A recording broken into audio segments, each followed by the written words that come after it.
We move on to workshop number 2, the second workshop of the day, which is on data warehouse and machine learning, friendships turned into relationship. To take this workshop forward, we have Mr. Sachin Punyani.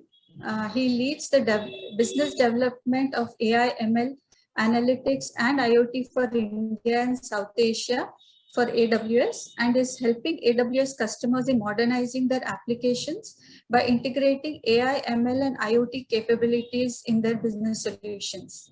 He has helped multiple government and industry organizations blend their domain expertise with new technology to build solutions that have citizen impact. He is a certified big data analytics and machine learning specialist and holds multiple master degrees in various branches of IT and carries more than 16 years of experience in architecting and implementing scalable enterprise architectures. Sachin, the stage is all yours. Thank you, Disha. Thank you very much.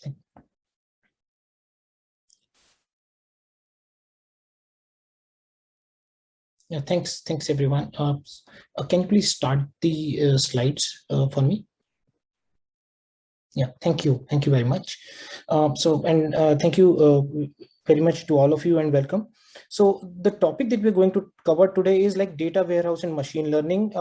The major messaging that is there is friendship turned into relationship. See, everything that we are talking about today is all about solving the business problems, what business organizations are asking, and then how the technology is evolving. So as we move further,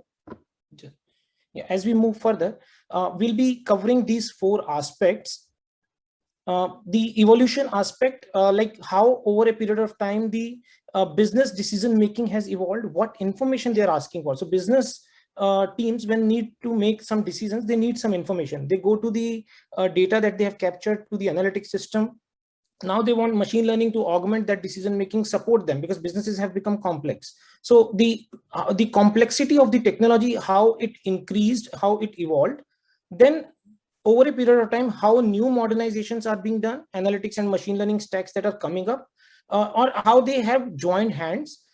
They became the friends, I'll say, because whenever you are setting up something in the analytics frame, you know that as a next step, you would want machine learning to aid your decision making. And then finally, the current state where we see that friendship is turning into relationship, they are being very, very, very tightly integrated. So just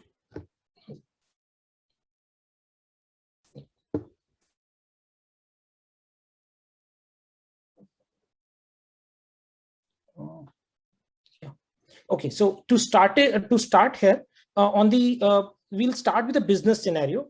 The 3 aspects that we are covering, not major, but on a high level, abstract level, the base scenario is businesses actually were generating lots of data, and their ask precisely was, what was my past performance? Because they had captured the data from the past, so they asked for the information from their past performance. How much sales has happened in the past? How much is the demand in this particular region, in this particular area, or in one particular product? Just take any example of the retail or maybe some transportation or some other business.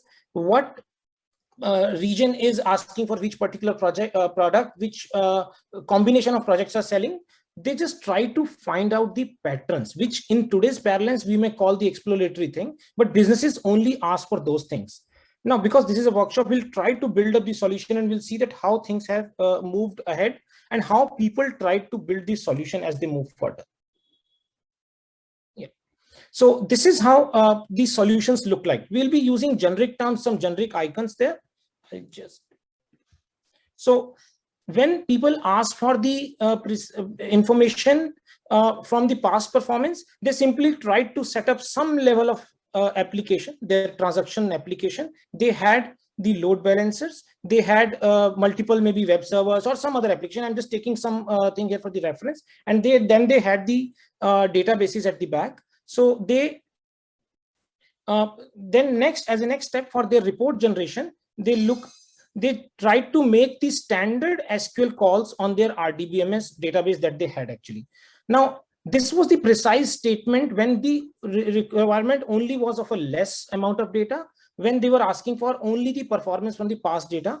As the amount of data grew, as they started collecting more things, they thought that why not to join the past data with the future predictions? Because asking, yes, my last quarter sales in this particular product, in this particular category, does help. But if strong decision making has to be taken, so some future predictions, some forecasting, some other information is required. A point here is we are talking about the business decision making here. Business decision making normally comes from the structural data that you are taking. Now the complexity might be increasing or is increasing, where people are trying to bring unstructured and other data sets as well. But for now, let's start with the basic structured data that they're capturing in a proper format in maybe RDBMS, in NoSQL, and all other databases. So eventually they want to join the future data as well. Now here comes the first glimpse of the machine learning. I think the clicker. Here comes the first glimpse of the machine learning.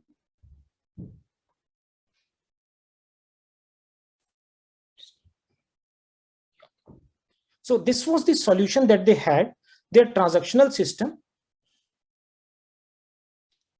They got many more data sets because their applications grew, their systems grew. They got multiple different types of databases. They got them in the data lake because they wanted to collect data from multiple sources into one. They got some business intelligence tools that gave them, and then they tried to do some level of machine learning through one or the other machine learning services. I'm taking some example from one cloud, AWS cloud here, but just giving an overall idea how people have been working, how people have been trying to solve their problem. So far, their major problem, like adding the future prediction, means what currently from what was my sales in the past quarter to what could be my sales, what could be the pattern, what could be the weather impact, what could be the holiday impact, what could be the seasonal impact. All those things they were trying to find out. Or maybe if you go into the typical scenario, what could be the churn percentage? If you just simply ask what could be churn percentage maybe of a customer, currently a retail customer visiting a store, what is the probability that this customer will visit or will not visit in next quarter or next 2 quarters? Or maybe what is the probability of a telecom customer switching from one telecom provider to the other telecom provider? So they wanted to get some idea, pattern recognition. So they brought data from multiple sources together. They joined. So this is what was happening. Now this actually started causing multiple stacks to bring in. Now you know that application is growing hard, capturing multiple user experience scenarios, user functionalities. So bringing data together and then solving it through the machine learning. So far so good. But this actually triggered because the machine learning gave the problem solution. So people now started finding multiple ways to identify better patterns. So there comes the AML flywheel.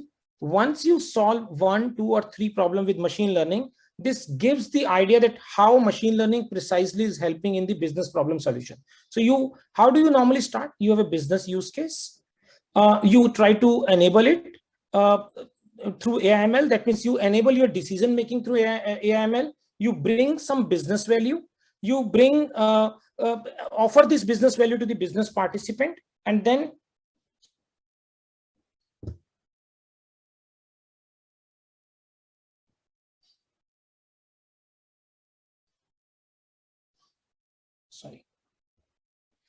so as you do this, you over a period of time, you feel that the overall business operational efficiency has increased. The lower cost and the frictions of the business reduce, because if you are making the decision only on the past data, putting in the domain expertise, of course, certainly, but not doing any pattern recognition, not doing any future prediction forecasting, then decision making might be difficult. But as you add more AML element in the business decision making, if you get to know that, okay, a particular for the telecom example, for example, people from one particular district, one particular region, or one particular type of location are switching to the other provider very much, then you get to know, okay, this is and then you go back and start finding that what could be the reasons. Machine learning can help you identify the operational challenges that these people might be having, their complaints, all those things. Then you solve those operational challenges, and then you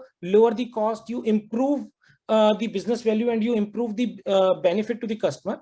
Now this flywheel starts, because once you have solved a few initial problems, maybe 2 or 3, now you keep on adding more business use cases under the ambit of the AI ML, and you keep on solving.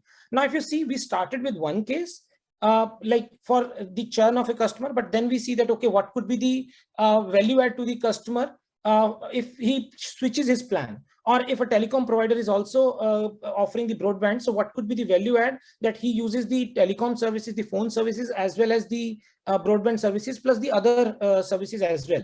So cross-selling. Now, in every aspect of your business, the user experience, you start bringing in those AML identification, human behavior identification, pattern identification.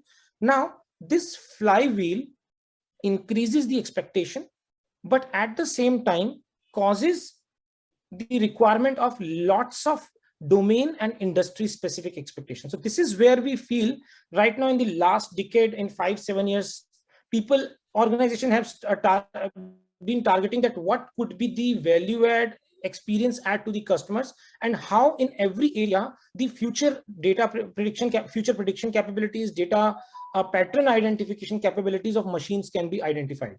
But now coming back to the solution that we had, this was our solution that we had reached.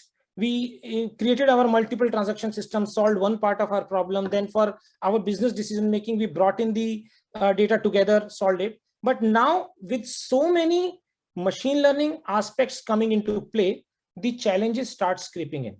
So this is the small view that you need to create a pipeline. You need to bring the data together. You need to prepare the data, because data is coming from multiple sources. This is the typical ask any machine learning team in the organization will do, or any task that any machine learning team in the organization will do. They will get the data, they will pre-process it, they will do machine learning to solve the business use case that you have. But this causes, and now with number of problems, business use cases depending on machine learning, this requirement becomes huge. Now, coming to the precise real world challenge that we have, the ML and path to production, as we say. Eventually, you have given the data to the teams, which are sitting in some office, in some silo, doing their all machine learning activities, number crunching, data science activities, and they write machine learning code. But when it comes to the, and everybody is good and are doing good in building the machine learning model. But now what we say, like, if you want to bring it to the production, you need to do a lot more. So ML code, if you see, is just a small piece, small part of the entire ecosystem that is required to set up the machine learning thing in your entire application. Just take an example. If a customer is visiting your website and you know well in advance, in real time, that this customer, he's navigating the website, and at one particular page, he might not add the item into the cart, he might not purchase. If you know, then you can take the corrective action in real time to give him better experience, so that that sale is converted, or maybe at least it is added into the wish list. When it comes, it is procured or acquired later. But for all those things to happen, this small ML code is not enough. You need to do a lot more things. Now, to bring those lot more things together, you need to create lots of integration, lots of pipelines for because data is coming from multiple systems. You're creating the pipeline. Then finally, after the data has been cleaned, just take one more example. I'll deviate in a loan prediction case, where people are simply applying for a loan, and the bank or the lending agency wants to ensure that, okay, should the loan be granted or not. They might be asking for income, the co-applicant's income, and liabilities. The small use case, easiest data points that I'm taking. When it comes to the machine learning team, these teams actually do some kind of feature engineering. They do some kind of new feature collection. They might be adding all the assets, they might be adding all the liabilities, and then they will be building the model. Now, how this model will be integrated with the business application as the business as the loan application comes, it should be decided on the fly. To do that integration, lot of boilerplate, lot of activities are required under this.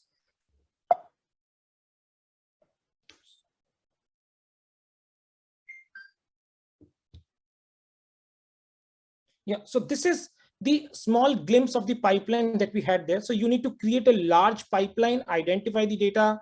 You need to manage in the version control. You need to manage the code repository. You need to manage multiple models, create multiple iterations of creating the, have multiple iterations and create multiple models. Then finally deploy. At the end, integrate with the application. So this requires huge effort, a separate team in altogether to set up this. Then these special skills. Now just take a glimpse. This is the entire pipeline in the flowchart, very complex scenario, how things are working, when they're not working, how to handle. And then adding on top of that, you need large number of tool sets. So this thing will be done by tool set number 1, the data collection, data integration, preparation. The other part of machine learning aspect, feature engineering, will be done by tool set 2.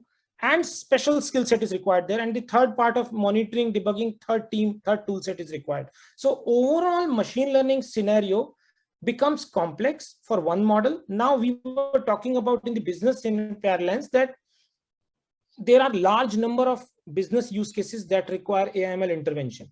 So if this becomes the complexity, then solving the problem and integrating AI/ML into all the business activities becomes extremely difficult. So how to solve, and again on top of that, solve for, keep in mind for multiple other things, the typical IT and the solutioning activities like this should be reproducible, it should be scalable enough, it should be flexible enough, it should be consistent. So all software aspects that we talk about have to be taken care of. The biggest challenge is hiring this skill set. There is lack of cross-functional teams. If you see, there are multiple teams required. There might be teams which are good at ML, building the models. There are teams which are good at number crunching, data scientist team. There will be teams which are in the domain areas. Then there will be teams which are doing the IT activity of doing the integration, the application teams. So it becomes an organization-wide complex scenario of implementing a machine learning flow, particularly when you have large number of ML problems. Then you need different people, different teams coming together to solve ML problem, the skill sets, and of course the unique aspects of ML cycle, as we said, because it is not like you have tested something. In the software parlance, what happens, you have created a software, you have created test cases, and if the software is working perfectly fine on the test cases, it is bound to work on the real world scenario as well, because the test cases completely match the real world scenario. In the machine learning parlance, it happens like you got the data to train, you trained it in the past scenario, on the past data, historical data. You validated also that it was working fine on the past data. But when it comes to the real world scenario, machine learning model has to work on some unseen data. So the unseen data that is coming to the machine learning model for the prediction might be similar, but not exactly same. So the solutions might differ slightly. So testing a machine learning model, verifying in the real-time environment is also a special skill. So these kind of complexities make it difficult. And of course, creating the, this is typical scenario that you start creating a project plan that, okay, this activity has to be done, this staffing has to be done, this milestone has to be achieved. So it becomes in itself a complex project. Now, how this friendship turned relationship, as we say, is solving this problem. The ML actually is now coming closer to data. So what actually, if you see what has happened here is, we had the entire scenario where all the application and remains same. Data has reached to the central place. Now the data warehouse that we chose, which actually was serving the business intelligence solutions, and it can now interact with the machine learning services together. So this is the automation that it brings in. The automation, the pipeline that we were talking about, I'm just going back to the previous screen once again. So this pipeline that we talked about, this entire pipeline can be automated and integrated if we just create a new link from the warehouse to the machine learning. So this friendship already existed. How things were working in the past or so far is, like all the data was brought into the from different transactional databases. All the data was brought into the data lake. Then this and it was loaded into the data warehouse. And then this data warehouse either was interacting with the data lake or carrying the data in itself, was able to serve the analytical aspect, the exploration aspect, the previous data asked from the users, it was able to handle. But when it came to the machine learning, this data warehouse was offloading the data onto the data lake, and data lake was becoming the central storage for the machine learning services as well, to read the data, create the model artifacts, keep back on the data lake, and even the deployment aspects on the machine learning service.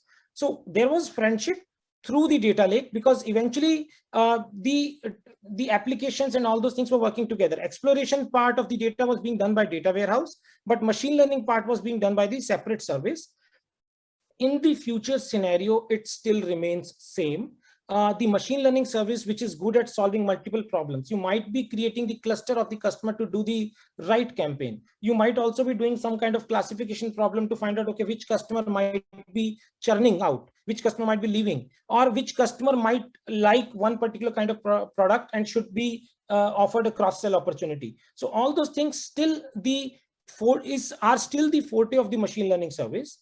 The point was that disconnection, the entire pipeline complexity, can be solved if a relationship or if a direct connect can be established between the warehouse and the machine learning service. So that is where it comes. The warehouses have now matured. They are offering now direct connectivity. They are now offering the direct connectivity to these machine learning service through simple SQL statement. Now, when you are writing your exploratory code, or when your application, your dashboard is asking for something, just assume you're writing some SQL statement, a typical select statement, or when you're creating a table, you write create table statement.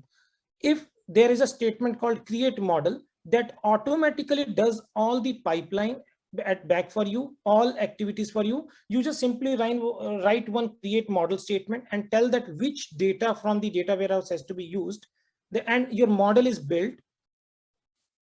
After building the model, this model again is deployed as a sample function, as a function within the data warehouse, so that when you want to use it, you simply write an SQL statement and make a query, and your application gets the machine learning output immediately. So your entire complexity that we talked about of the pipeline is gone. So this is the friendship turning into relationship we have been talking about. So this is the new arena. This is how over a period of time these systems have matured. The important aspect there is the features of the machine learning service, the capabilities of the machine learning service of doing lots of automated data processing, automated ML algorithm selection, automated parameter tuning of the machine learning models. These are the capabilities of a machine learning service. They are still used, but instead of you writing the code, this happens through a simple statement, and this is made available to the end users directly through the queries. So the integration aspect that we were talking is gone. Now the benefits, so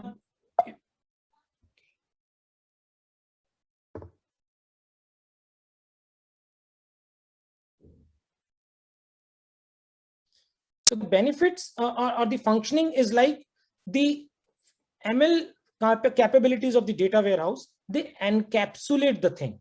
This is, I'm just taking the example from AWS. So the model building that you are doing, the training of the model, including the automatic tuning of the model, the deployment, and finally the entire pipeline integration with the database queries is automatically done. It is deployed within the warehouse for you to use that with the SQL statement only. So the entire complex abstraction. Now you do not need large teams. You do not need specialized skills. Of course, the domain skills, because that retail domain will need the retail expertise. The telecom domain will need the telecom expertise, but the ML specific expertise that was missing is no longer needed. It can straight away be done by the team, the development team that you already are engaging with.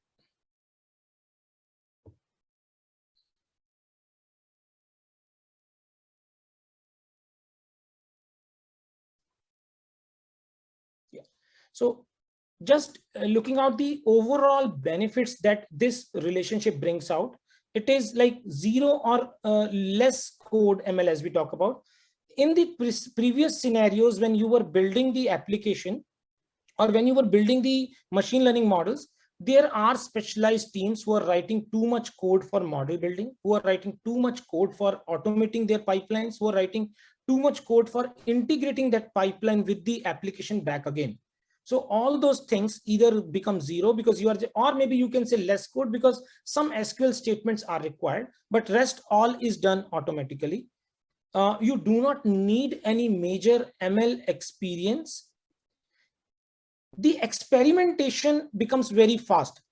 Earlier, we just saw that you need to create a complete project plan. You need to define that, okay, what steps do you need to perform the ML pipeline? How much time should be spent in each area? And then what should be the team members who will be doing, who will be taking the responsibility, who will be, what will be deliverable? So eventually you create a plan of say 12 weeks, 16 weeks, or maybe more 20 weeks.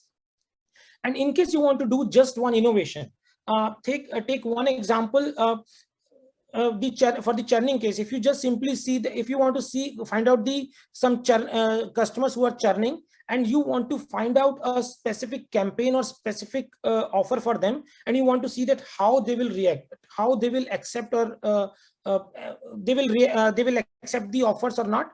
So you need to do some level of machine learning before getting into the field, because if you may have thousands or millions of customers, you cannot go and make a call or mail to every customer. Before going to the customer, you will need some model output for the churning, you will need some model output for campaign, and then join them together and again do some level of machine learning before you finally go into the field. So those kind of day in day out experimentations, like people were doing with the SQL queries earlier, were not possible with the machine learning. Now they are possible, because now you can simply easily write few SQL statements. They may these SQL statements may create new models, combine the knowledge together, make the decision making, and then do the campaigns and do the business decisions or experiments much faster. So, and eventually can lead to a lot more innovation, because the overall pipeline effort, or the 12-week, 16-week effort of building one model goes out. Most importantly, it's just about executing the SQL statement and then integration with the machine learning thing. So machine learning service. So overall, the time that is saved is huge, and you can run multiple things in the parallel. Extra benefit that comes out is when you are setting up a detailed environment for the pipeline, you are bringing data into the data lake. You have a lot of team members who are accessing the data. So you need to ensure that proper data security is implemented. Lots of the team members get only respective data that they are authorized to. The data is not leaked. Entire data security aspects that you need to implement are available. But here, when we say that direct connectivity between the warehouse and the machine learning service, so the warehouse and machine learning service integration internally ensures that the data transfer happens in the encrypted way, and you do not need to expose data to large number of teams. Only a small set of people who are managing your database, or maybe some domain experts, they can access the data and solve your business problems through machine learning. The skill requirement also becomes easier, because when it is zero or less code, so your domain experts who understand the basic SQL functionality can use the system directly without getting into the complexity of the code. So bringing in the lots of flexibility and agility. Because of this automation, model building time reduces drastically, and overall cost of the model training is reduced. See, if you have a large number of teams, say 5, 7, 10 people spending 16 weeks, 20 weeks to build one model and then deploy, overall time of training, the total cost of training becomes very high. But when it comes to the automated part, running a simple SQL query, the model training time might not reduce. When we say training, in the sense, there is a project plan where you have 16 weeks or 12 weeks plan that these are the activities that you will be doing, and you have, say, large data, say 1 GB, 2 GB data, and your model training might be taking, say, 6 hours, 8 hours time. So the model training still remains same, that 6 hours or 8 hours, but overall the pipeline creation, the knitting, integration, coding, all those aspects are removed or automated. So the 16 weeks time can drastically be reduced to say 4 weeks time, 3 weeks time. So 75 to 80% reduction in the overall timing and the cost can be achieved. So just this relationship of putting this data warehouse and machine learning together brings the value to the business, so that they can do lots of innovation, lots of experiment, and bring AI/ML directly to their business use cases day in, day out. So this was the overall aspect that we covered.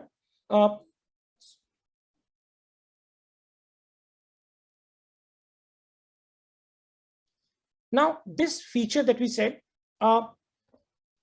we did talk about data warehouse, but because this is bringing in the benefits of this data coming, ML coming closer to the data is being now added to the other services as well. So you will find multiple databases, multiple data warehouses who can, and the business intelligence tools who directly talk to various machine learning services. That means, though we are still talking about data warehouse coming together with the machine learning, but it is also possible to bring the machine learning capabilities to the database directly. For example, you may have an RDBMS and your transactional database, your user is accessing some website, some web page, or some transactional system, and in the real time, when offering some service to the end user, you might want to give him the functionality that is enabled by machine learning. So the databases also have the power now, or are now adding the power to interact directly with the machine learning services, so that they can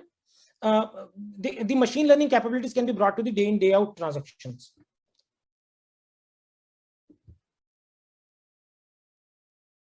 So just giving some examples, the relational databases, the graph databases, data warehouse we did talk about. So all these services are actually bringing in this kind of functionality where they interact directly with the machine learning service, so that they can be leveraged, and can be leveraged straight away with the SQL queries only.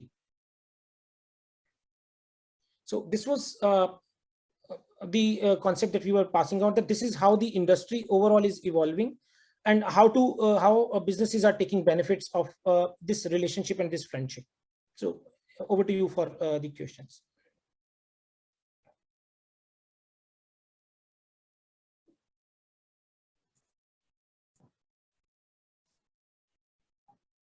Hi, Sachin. Are you able to see the questions on the screen? I think you should be able to do that.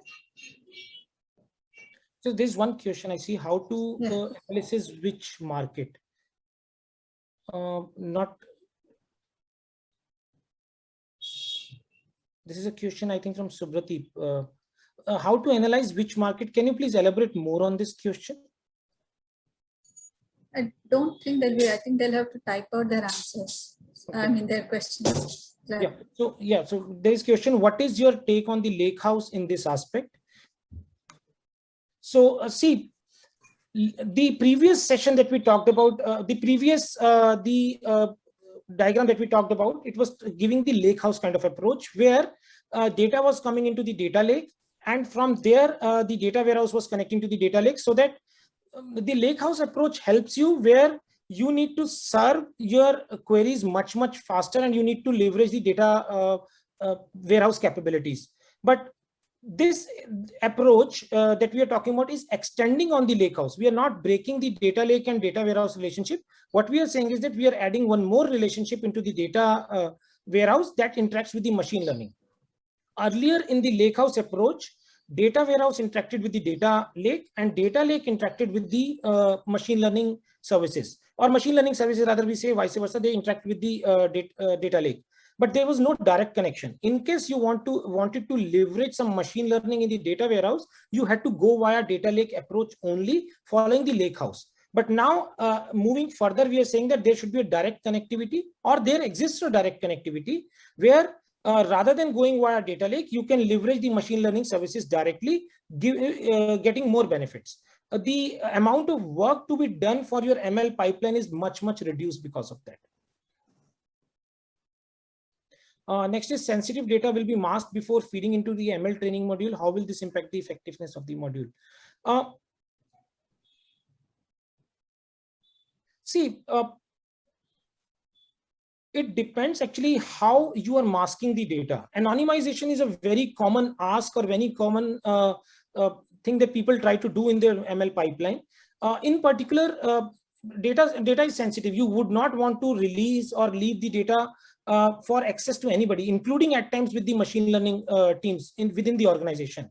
So anonymization is very much required, but the approach that you are taking for the anonymization, that decides that how much impact it is going to make on the model. When we talk statistically on the data carries some qualities, some parameters. Very basics ones, if I talk about, are like variance or the distributions that it carries. If you are generating the new data, which probably follows the same variance, which follows the same distribution, and I'm talking about the multivariate distribution here. So the trained model on the anonymized data might give the similar quality as you're looking out in the raw data. The drawback that comes out in the anonymization, or the extra effort that is required there, is the domain expertise. When the machine learning teams try to create new features, they know what the exact original data was, what feature engineering they are going to do, because they know the intrinsic meanings and intrinsic values of those data points. So those can be impacted. But again, instead of anonymizing, you can just simply anonymize the data part, but not the fields. You can still let the teams know that, okay, what the intrinsic meaning of the particular feature, what of particular field is. The ML team still can create good machine learning models with the anonymized data without looking at the real data. So that is feasible.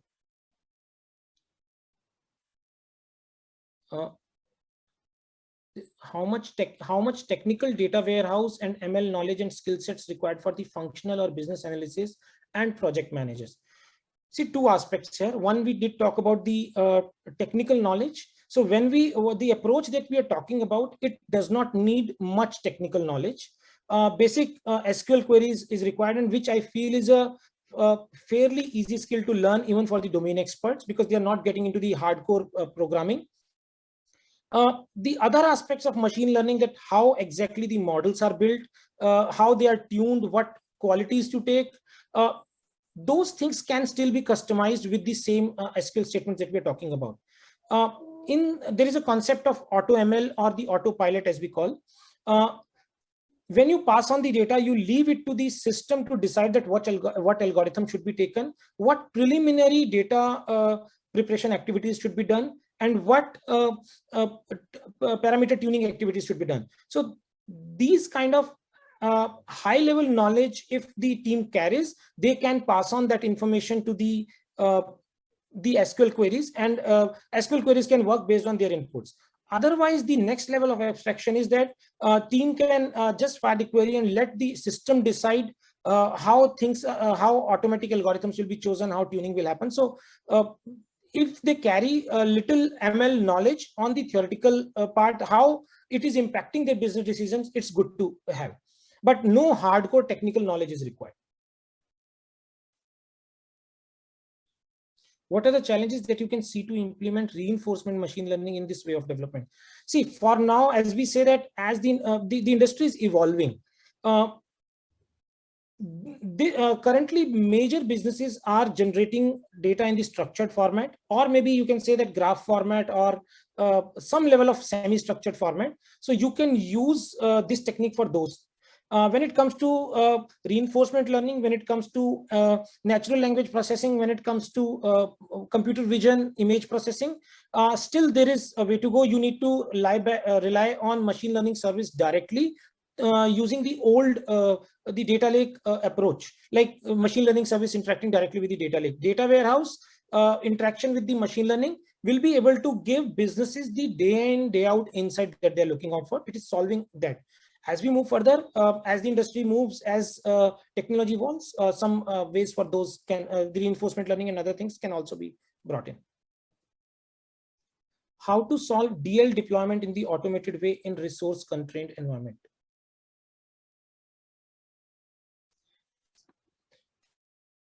See, DL deployment, as we talk, DL, actually, again, I'll call it as a generic term. You might use DL to solve your typical business problems. We talked about loan prediction, churn, many more classification, regression, kind of problems.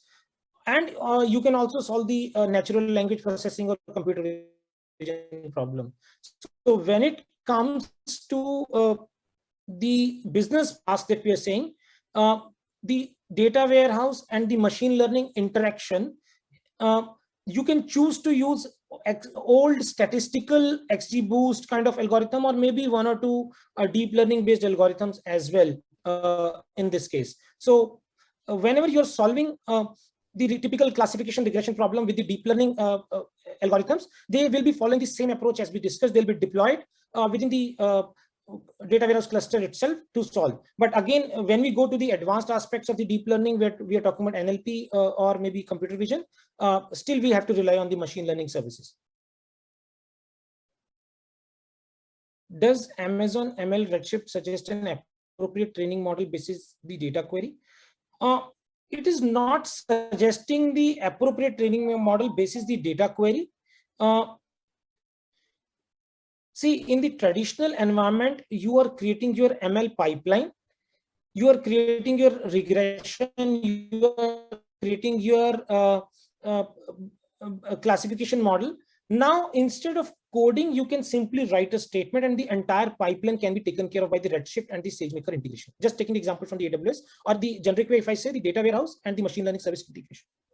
So it will create multiple models. Now, in the regular scenario, before you deploy your model in the production, you build multiple models. You might build, say, 10, 20, 30, or maybe even more models, and you see that which model is best, which is best tuned model, which is giving the right objective output, and then you deploy that. So here at the back, the AutoML and auto tuning feature can create n number of models and can give you the best model out. So you can say that the pipeline that you were implementing and you were finding the right model, it can suggest you, but it is not telling you that based on the data. It is this is a basic data preparation. Certainly it will do. It will choose that how, for example, you are taking the continuous data, so some kind of normalization should be done. It will do automatically.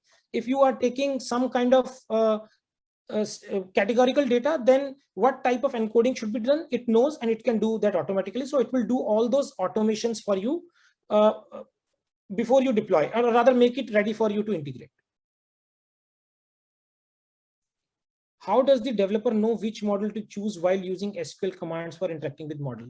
So see how deployment happens in this case.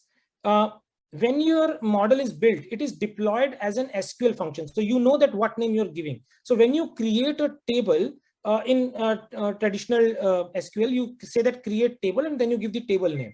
Here you can say that create model and then you give the model name, and that model name, this statement creates a function in the data warehouse. And next time onwards, when you want to make a call, you can simply say select and then make a call to that particular SQL function. So whatever model name you give, based on that, it creates a function name, and you can easily use that function name in your calls. So just SQL statement and the function name, and it will give you it will start giving you the predictions.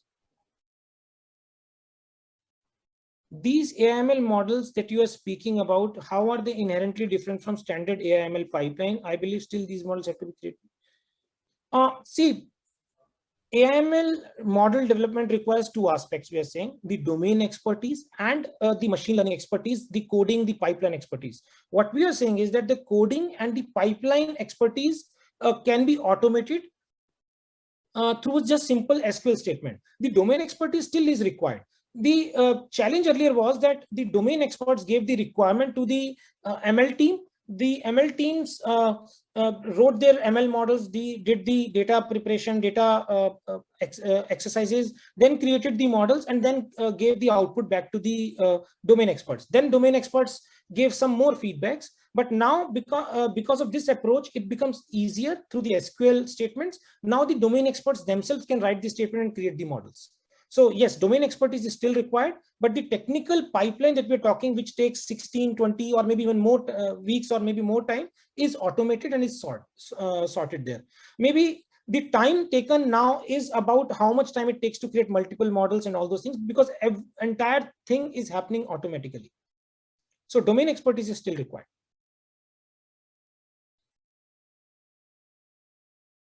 There is a question that any industrial use case with zero ML code approach worked for a team to solve their. I gave you a couple of examples actually. If you see, if I on a generic level, if we define machine learning problems, we know that they are supervised. I mean, break into the supervised problems. Say they are binary classification, multi-class classification, and regression. So most of the problems you put in these 2 or 3 buckets. So these 2 or 3 buckets, these 2 or 3 classes of problems can be solved by this approach that we talked about. So we are saying that either it is zero ML, or maybe you can say few SQL language statements that you might need to write. So any classification, any regression problem you can solve with this, which is using the structured data from any data warehouse. So all these problems can be solved with this approach. You thought on tentative timeline of adoption of AML. Is it still not much? Tentative, your thought on tentative timeline of adoption of AML, it is still not much popular in the market. See, this is what we actually tried to address here. The adoption of AML is was becoming complex, because to solve one problem, you need to spend months together, 2-3 months, 4 months, and then you get to see the result. You need special skills to get the right output. And if you just look at the dilemma of the business manager or the business leader, that they want some inputs from the data, they want to leverage machine learning, and they have a query now, and they get the answer to that query maybe in the 4 months. And then their second query comes, the answer comes back in another 4 months. So this is not solving their problem. But the approach that we're trying to bring in is like, we are trying to reduce that 4 months time to a bare minimum of say 2 weeks, 3 weeks at max. And also there is interdependency and between multiple teams in the current scenario. Like the domain experts have to talk to the technical team. Technical team might be very good in the machine learning, but they may not understand the business aspects fully. Vice versa, the domain team might not understand the technical aspects. So what exactly the typical IT scenario of requirement and the deliverable lag and the gap comes out. We are trying to bridge that gap so that the entire complexity of the technical complexity of the machine learning should be we should be able to solve with the help of the SQL statements. Now the domain experts themselves, if they are given the access of the data warehouse, they can write the queries. It might, because model training might take time, it might not come within 5 minutes based on the data size and all those things. But again, if it is coming back in 2 hours, 3 hours, and earlier you were spending say weeks to get one model, now you can get within 3 hours, 4 hours, 6 hours time. And that too, the domain experts writing their own queries, their own thought process. So it becomes much easier for them to know. So this will increase the adoption. So we are trying to fix the problem that was stopping the adoption of AML in this market. Can you please go back to the slide which talks about AWS technologies that solve this? I think the slides have been removed. I won't be able to go back to the slides right now. What can be the performance testing or performance engineering can be involved in ML? If so, in which phase? See, performance aspects come in 2 ways. I'm going to say a generic term. The one aspect is what is the quality of the model? Just take the example of the churn. How effectively can I predict that a customer can churn? If my model tells that, okay, if my model tells that these are 100 customers which will not churn, but in next 3 months they churn, that means my model is not giving me good output. It missed some of the customers which could have been left. So I'm not able to rely on that model. So this is the model performance, one aspect. So it is all about tuning the traditional ML pipeline and all those tunings that we are talking about. In this format that we, in this integration that we talked about, the AutoML part and the automatic hyperparameter tuning takes care of that. Second aspect, you're talking about the performance. If you have millions of customers, and then how your ML inference time, how your ML deployment is serving those customers. If your ML inference is taking too much time, then responding back in the real time or serving millions of customers might become difficult. So that is a separate deployment aspect, not the model performance aspect. So from that standpoint, the approach that we talked about gives you even better performance, because the models are deployed as a function within the data warehouse itself. That means the regular SQL queries, the function execution time can give you the output, and you can connect the models or leverage the models in the near real-time scenarios as well.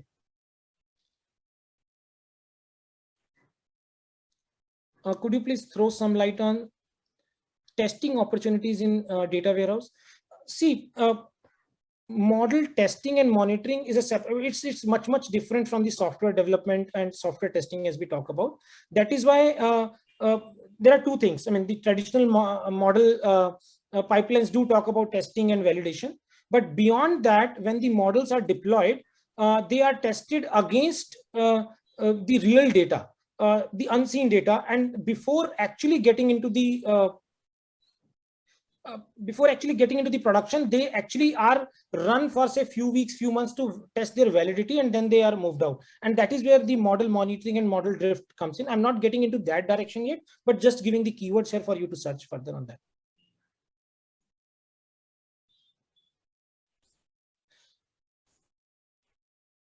See, there is one question that your introduction of reduced data ML pipeline may scare the ML engineers. Actually, it will not.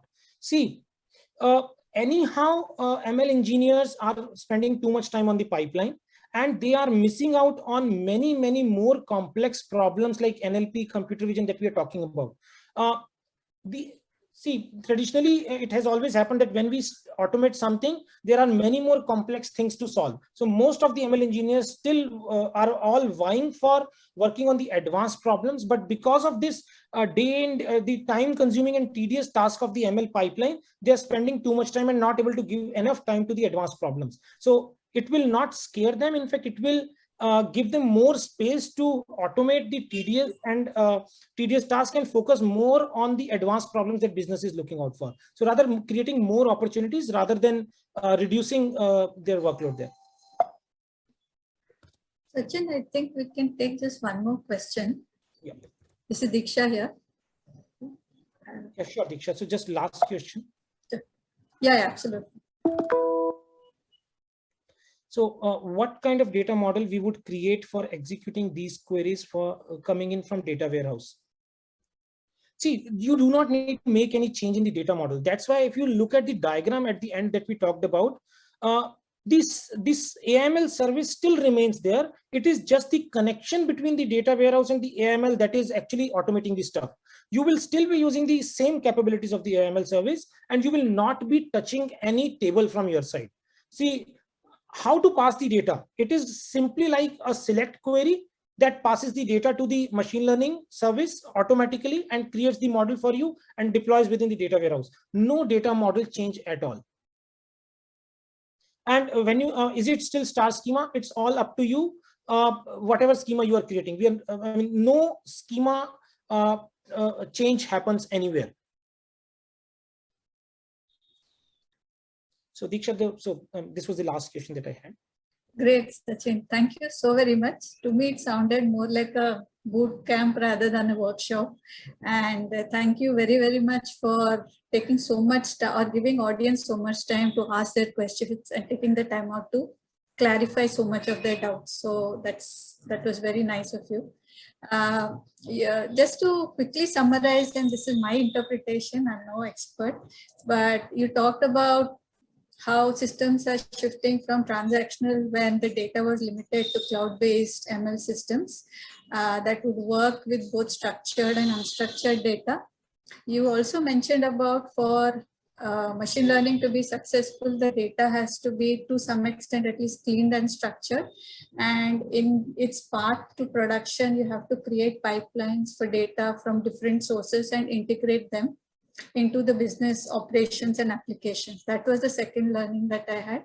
You also spoke about one of the challenges where you need an enterprise needs to have a cross-functional team that will work across the entire stack. That was one. And how to manage AI and ML pipeline complexity, right? How does warehouse data lakes enable a direct connection to algorithms? And that is quite a lot of it has been simplified through a fair bit of automation, which in turn means that you don't really need that level of expertise and experience. Even from a skills perspective, it seems to have simplified the problem quite a lot. So I hope I am correctly summarized the boot camp. So thank you very much, Sachin. Thank you very much for your time. I hope you enjoy the rest of the event. Sure. Thank you. Thank you very much. Thank you.